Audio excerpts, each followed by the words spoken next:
Hello, I'm Jim Cuno, president of the J. Paul Getty Trust. Welcome to Art and Ideas, a podcast in which I speak to artists, conservators, authors, and scholars about their work. The 15 years of civil war did not produce as much damage as the few seconds did on August 4th. In this episode, I speak with architecture professor Farez Al-Dada about the recent explosion in Beirut and its aftermath.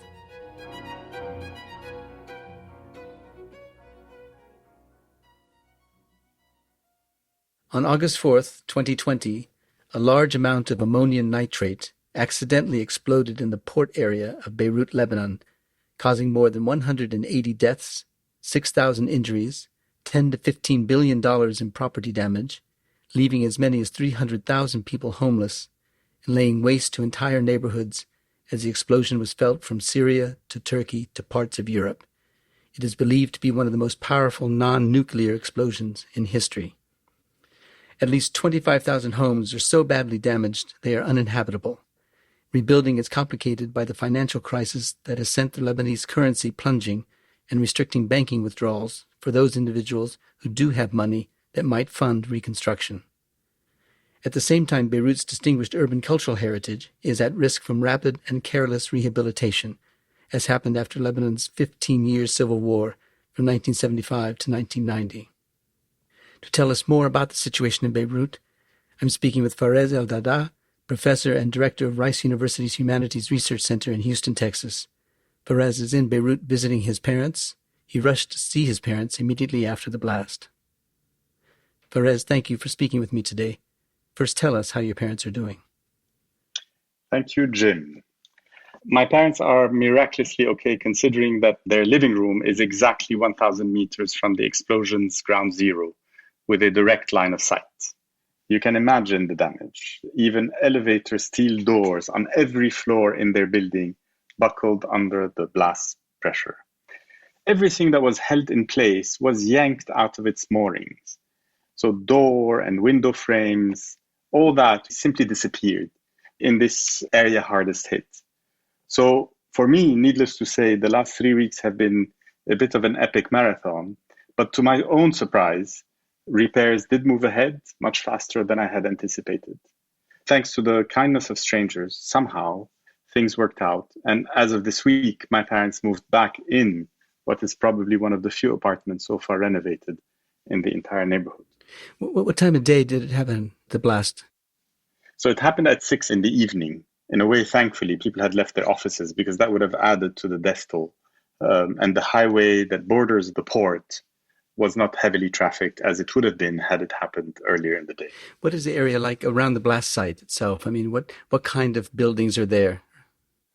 It's an apocalyptic scenario where everything has been demolished and wrecked. So the bones of all the towers are there, but it's been totally evicted of any population. And these are apartment towers or office towers? Or both. There are some office towers, mostly sort of new apartment buildings. Then there's the low 3-story high or 5-story high buildings, also totally wrecked. The harbor itself is totally wrecked. It's a scary sight, especially in a non-war situation, because life was happening a few seconds before and continues a few days later. But now the scenario has completely changed to something that is in fact gut-wrenching. The 15 years of civil war did not produce as much damage as the few seconds did on August 4th. Yeah. I gather that the chemicals were of the kind that are used in fertilizers and explosives for mining and construction projects and that kind of thing. And they've been sitting by the docks there since 2013. Was that unusual to have these things so exposed like that for so long?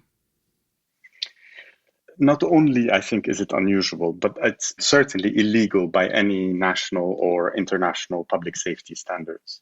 How can it possibly be okay to store such an amount of explosives, not only in the center of an urban area, but also in a port licensed to admit foreign passengers? Surely national or international laws were broken. The criminal negligence of all this boggles the mind, and any government functionary from the harbor master on up who knew about the existence of such a dangerous chemical and either willfully did nothing about it or turned a blind eye should be in jail by now. What's the political situation like now in Beirut, and has there been fallout from the blast itself to hold the officials accountable? So the prime minister resigned, but that only means that they stay in place until a new cabinet is formed. And it means nothing changes really.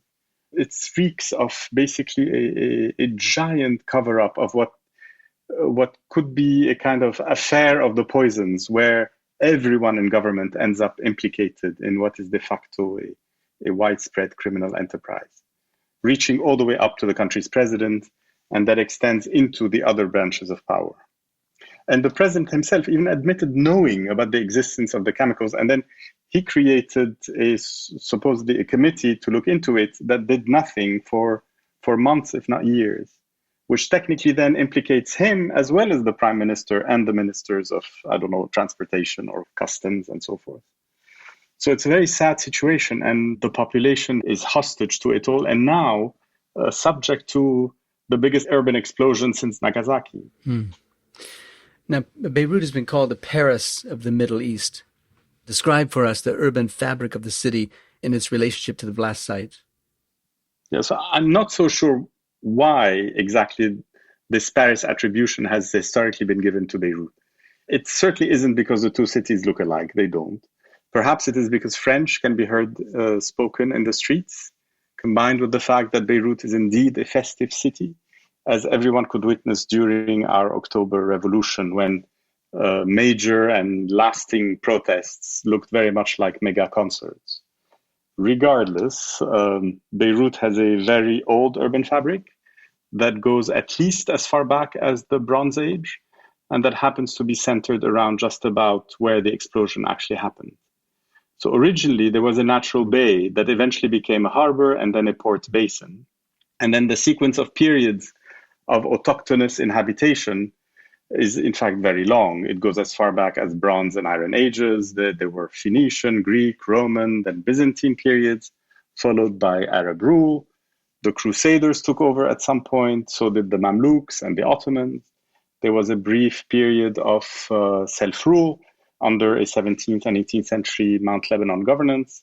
This was followed by Ottomans and Egyptians, alternately taking over all the way up to World War I, when the city and the region became a French protectorate. Finally, Beirut became the capital of an independent Lebanese republic in 1943. So this entire sequence has as its very urban center the location where the port's first basin is today, which is adjacent to where the explosion tragically happened. Beirut's urban fabric has traces from all these periods and is extremely diverse culturally and religiously. There are church bell towers and minarets everywhere, and until I would say the 40s, the same fabric would have had quite a few synagogues strewn about. Sadly, only one or two remain today. As I understand it, the threat to the local building structures is not only to residential and commercial buildings, but also to libraries and museums and historic buildings. What is the current condition of the fabric of the city, not only around the blast site, but generally in the city itself? Mm-hmm. So the area hardest hit has basically wiped out Beirut's emerging art sector, with many, if not all of its galleries now gone. There's also the Sursok Museum, dedicated to Lebanese modern and contemporary art. It still stands, but its interior must be totally wrecked. I could tell that the blast went right through the building from end to end. The same area not only has hip restaurants and bars, but also has low-income housing, the architecture of which represents the work of very good architects who greatly contributed to a nation-building project right after our independence from the French. So interspersed in this fabric are also these grand houses that represent a kind of very unique Levantine manner of living with unbelievable interiors, now all blown to bits. And while buildings can eventually be restored or replaced, you can imagine the misery that this has caused to all those who lost their homes and who may never be able to come back due to all sorts of extenuating circumstances or even ill-willed factors. So the real estate market already had its eyes set on this area way before the explosion and was already trying every which way to getting the current low-income population somehow evicted or moved. And then there were numerous buildings that had already been bought out and that were sitting there empty, waiting for the economy to improve so that they could be demolished and replaced by higher end buildings. So in other words, that fabric was already fragile, was already sort of under threat from development forces. And now that basically everyone has been forced to leave, the likelihood of reconstructing the social fabric of that area is probably low. I've read that the UNESCO has pledged to lead an international restoration effort, and in so doing, it's reported that 640 historic buildings were damaged to the blast, with 60 or so in risk of collapse.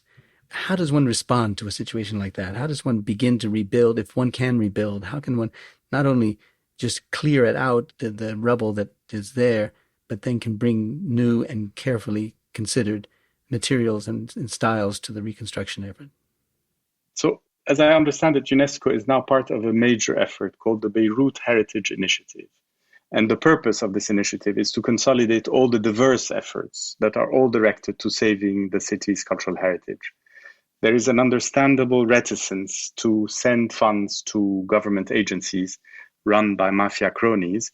And this initiative is trying to mitigate such a perception by maximizing the participation of NGOs and minimizing the role of government agencies. It's actually a very sad state of affairs and is indicative of Lebanon being by now the very definition of a failed state. So NGOs are in fact our only hope. But the fact that there is no centralized infrastructure on which to rely reliably, we are left with a bit of a chaos where well-meaning NGOs bump into each other with sometimes conflicting results.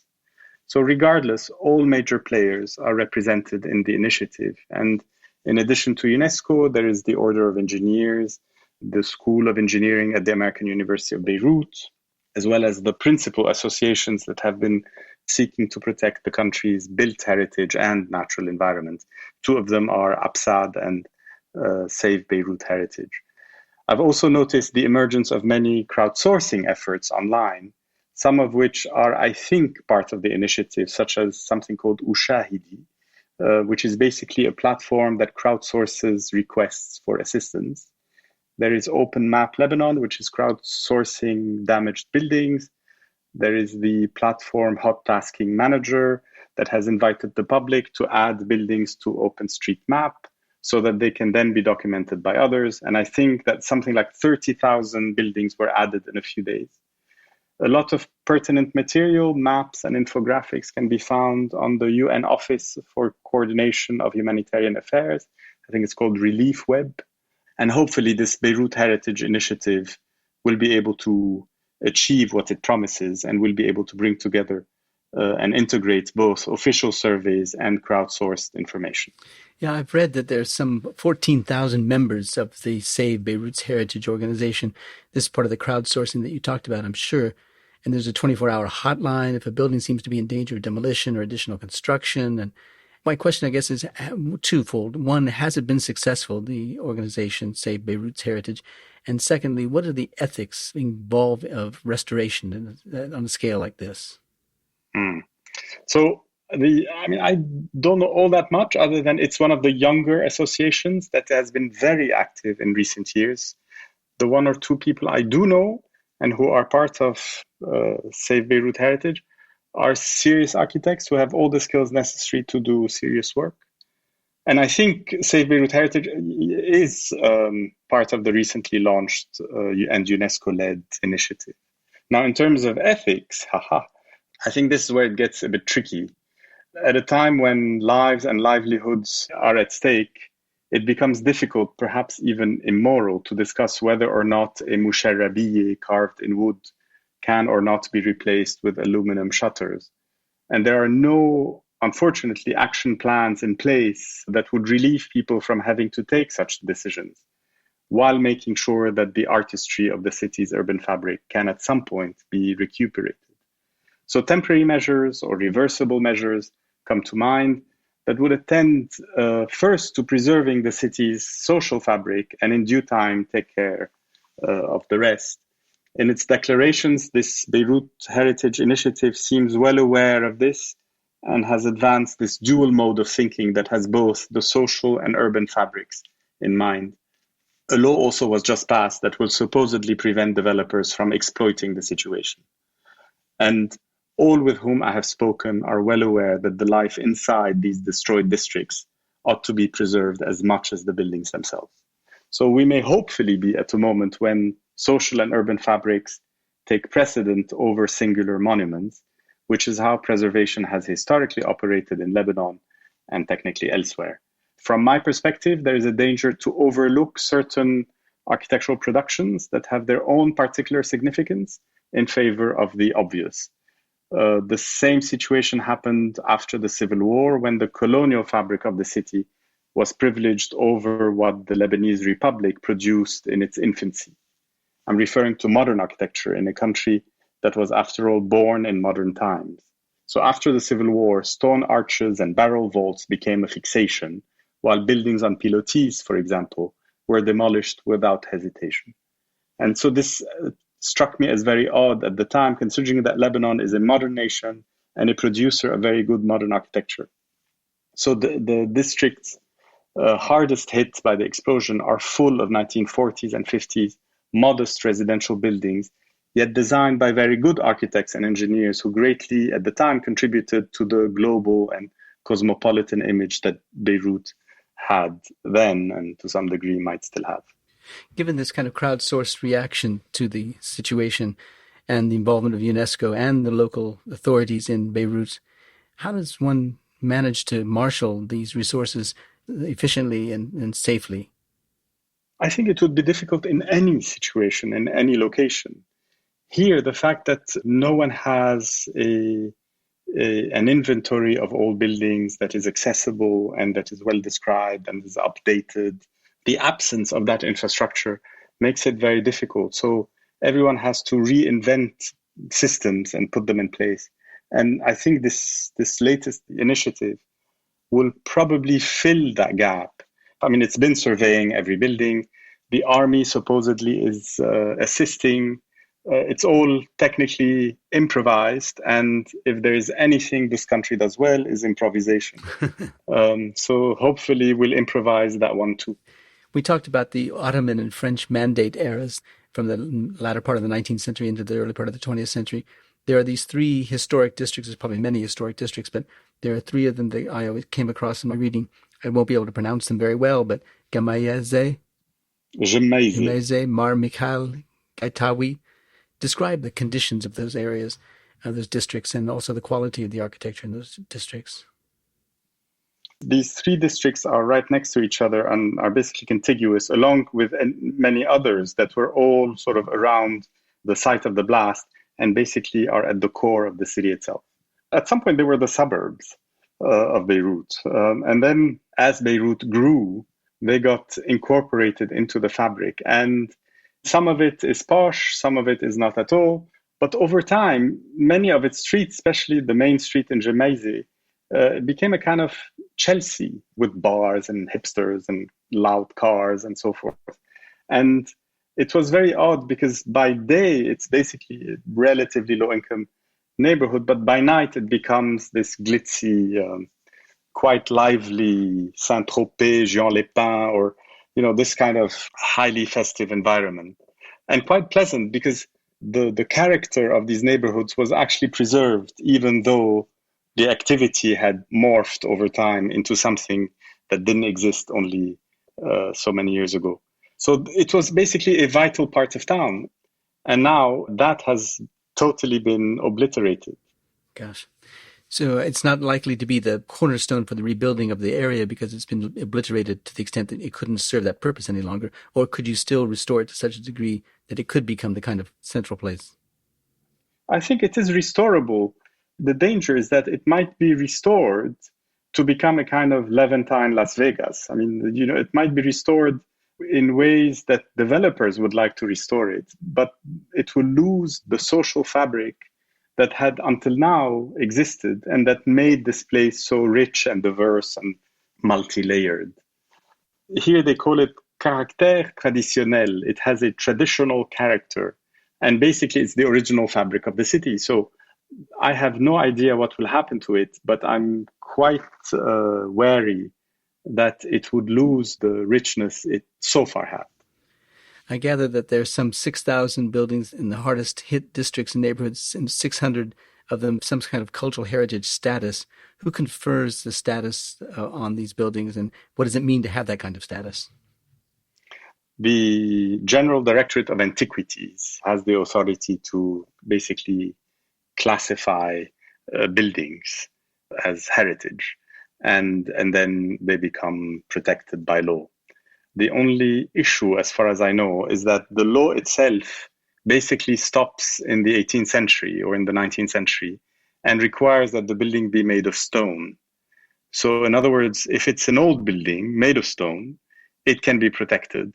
However, you couldn't protect an Oscar Niemeyer building if there was one among them. Like a 1950s, 1940s, 60s building. Yeah, exactly. And when we do have in this fabric very good 3-story high, low-income housing, and in fact, public housing, that was part of this young republic trying to sort of build an image for itself on the global stage, and in fact had succeeded in doing so. And all that which was relatively intact, even if ill-maintained, but certainly could be recuperated quite beautifully, all that now is under threat. Many people would like to live there, and therefore a 3-story building is in a way of a 25-story tower. Tell us about the egg or the dome building. Oh, yes. That egg was designed by an architect by the name of Joseph Philippe Caram, who represents the generation of architects that basically built the visual identity of this young Lebanese republic. So this so-called egg is actually part of an architectural complex that I think is called City Center. And it originally sat next to a vertical slab building. And the origin of this configuration, the low sort of dome and then the slab building next to it, you can trace that easily back to the UN Secretariat building and its assembly hall right next to it. And before that, you could trace it back to the Ministry of Education building in Rio de Janeiro. Both of these building complexes have Le Corbusier not far behind. So basically represents, these modernist architects who basically invented this global image of Beirut. It was an unfinished building. Was it ever finished even by another architect after the death of the principal architect? I actually don't know if it was finished, but what happens is that they demolished the entire complex. But then at some point, because of public opinion, saying, why are you getting rid of our modern heritage? The company in charge over there called Solidaire had to stop with the destruction and kept only one part of the architectural complex, which is the fancy part, the dome. And that's why it's been iconic, because they don't know what to do with it. They would have preferred probably to get rid of it. But since they couldn't, this thing has become, so during the October protests, it became a kind of central place to give lectures about the revolution and things like that. So it's become an iconic building, but still without a program. But it's still a building around which people gather? Yes. So art installations, parties have been given there. It's an old movie theater that has been, abandoned and is now being used for all sorts of purposes. But it's still sort of there, iconically standing, but without a future. People have proposed projects, but nothing has ever been done. Does it look like a ruin, or does it just look unfinished? Oh, yeah. Oh, it's totally a ruin. I mean, it's basically a concrete shell with an amphitheater inside. It has always posed a problem to the developers downtown, because every foreign architect who comes, the architect usually goes, can you please take me to the egg? And it's the last thing they want to show off because it's the thing they absolutely wanted to get rid of.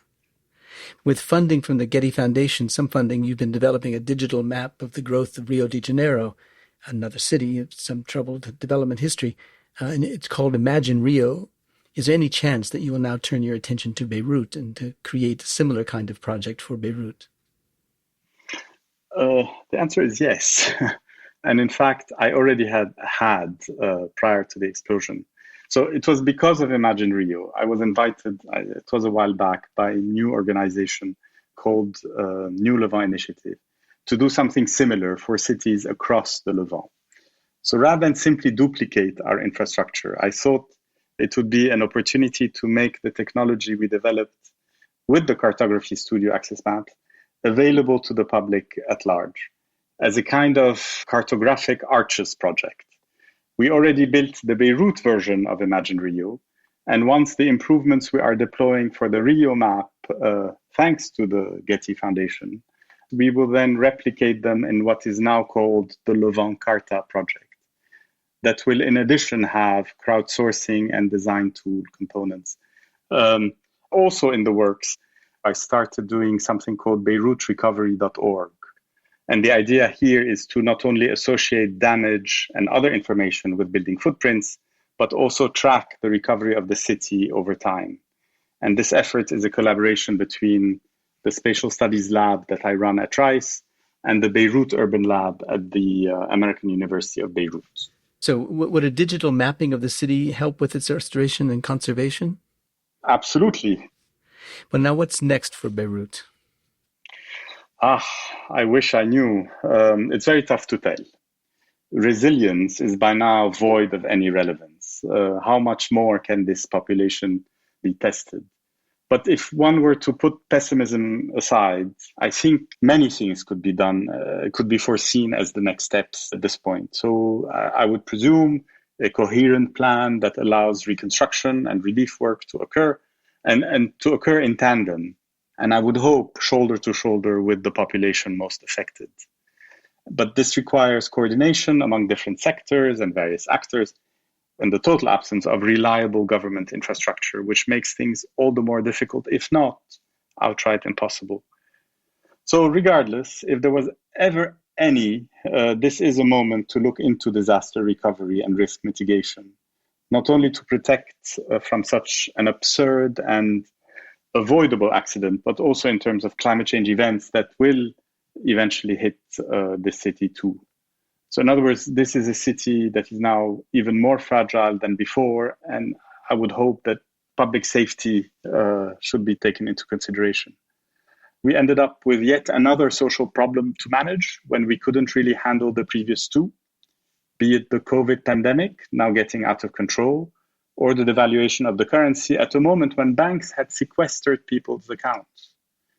300,000 people are now displaced, my parents included, yet unlike my parents, most will not be able to rebuild or return to their places. So if there really is a what's next for Beirut, it will have to include a dimension of housing that can absorb demand equitably somehow. And if funding is to pour in, I have my doubts it will, but it should hopefully lead to job creation with the purpose of getting the city out of the mess it already was prior to the explosion. And there is a kind of unintended consequence of the explosion, which is to reveal how central the port is to the city. So now, because all these warehouses have been flattened, you see the harbor right there from the road. But over time, military zones and warehouses had buffered the port's relatively unused historic basins from the rest of the city. And this may well be a moment for the city to reclaim its original center in the form of much needed public space. And the last what's next for Beirut that comes to mind, which might sound a bit odd, but it seems evident, at least to me, that this is a city and a country with hopeless governance. And the only way out is to bypass and circumvent inefficient and incompetent governments that have proven to be way too dangerous and criminal. So hopefully, I don't know, disruptive technologies may be our only hope, short of a bloody revolution. And there must surely be ways to access the world beyond without going through state agencies. You know, microsatellites come to mind. And if the Lebanese currency is becoming worthless, then perhaps a digital version that escapes government regulation might well be a solution at this point. So I'm not sure if any of this is likely to happen next, but at least we still have our imagination and somehow, hopefully, things will improve. Well, we certainly hope that that'll be the case, that things will improve, and we hope that it'll improve for the hundreds of thousands of people who are displaced in Beirut. But now what's next for you? So my colleagues and my dean at Rice have been heartwarmingly supportive. And basically their support is allowing me to stay in Beirut as long as I need to. Now that my parents are actually back in their repainted, sealed, and functional home, albeit without railings on balconies and with half the furniture, I can begin to hopefully turn my attention to becoming as useful as I can possibly be in this recovery effort. And also, there are a few other Lebanese academics who hold administrative positions at leading universities in the US. And together we can, hopefully make a bit of a difference. There is Amal Andraus at Columbia, Hashem Sarkis at MIT, Rodolphe Khoury at University of Miami, all three of whom are deans of architecture and happen to be good friends. So hopefully we can do something together. Well, there's much to think about, Fares, and there's much to hope for. Thank you so much for your time and attention today, and please give your parents our very best wishes. I most certainly will. Thank you, Jim. Thank you.